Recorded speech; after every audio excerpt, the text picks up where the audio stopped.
Des tablettes au lieu des ardoises, des tableaux interactifs et même des classes virtuelles, les nouvelles technologies se répandent de plus en plus à l'école, partout en Europe.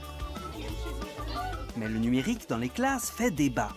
Est-ce que c'est une bonne chose pour le savoir et pour l'apprentissage? Bonjour, vous l'aurez compris, cette formation va nous amener sur le numérique à l'école et de surcroît en lycée professionnel. S'agit-il d'une bonne chose, telle que le propose ce journaliste? Bien sûr, nous n'allons pas vous apporter une réponse à cette question. En revanche, ce parcours va vous apporter des éléments de réponse en termes de contenu, d'apport scientifique, d'apport technique, mais aussi de ressources afin de construire votre propre pratique numérique. Le résultat est qu'il n'y a aucune corrélation entre le niveau d'équipement, de numérisation des systèmes scolaires et la performance des élèves. C'est même un peu pire, on s'aperçoit que ces études montrent que plus on utilise l'écran, et moins les élèves réussissent, par exemple, dans une des épreuves qui est la compréhension de l'écrit. C'est-à-dire, en gros, plus vous mettez vos enfants devant des écrans, et moins ils comprennent ce qu'il y a écrit dessus. Un usage immodéré désormais du numérique par les jeunes, par les adultes, dans la société professionnelle, privée, dans la vie privée, dans la vie professionnelle. Est-ce qu'on peut encore concevoir que l'enseignement soit enfermé entre quatre murs, des murs qui ont été inventés au XIXe siècle? Le numérique, il est partout. On ne peut plus faire un cours sans un vidéoprojecteur, on ne peut plus faire un cours sans faire un appel numérique, sans remplir un cahier de texte numérique.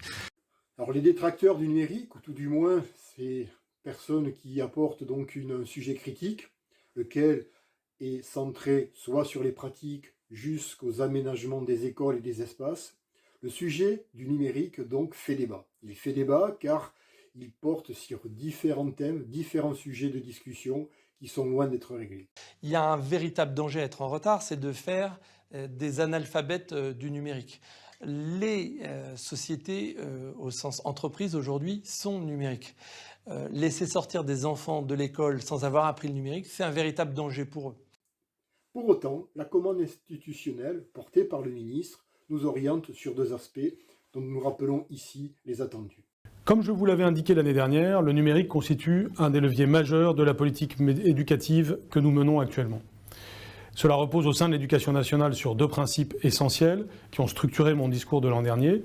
La protection, car nous devons créer un cadre de confiance pour l'éducation nationale, et puis l'ambition, parce que nous devons avoir évidemment beaucoup d'ambition pour nos élèves, beaucoup d'ambition pour notre système scolaire.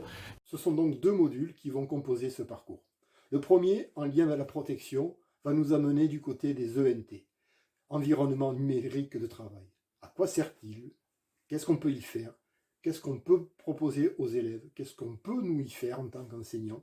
Les environnements numériques de travail sont là pour redéfinir, mais aussi que l'on puisse travailler tous ensemble dans un espace sécurisé et donc protégé. Pour ce qui concerne l'ambition, elle est placée sur vous. Autrement dit, ce deuxième module va vous amener des différents apports, notamment techniques, mais aussi scientifiques, sur la possibilité, sur les possibilités qui vous sont offertes d'exploiter le numérique pour penser et concevoir des situations d'enseignement ou d'apprentissage.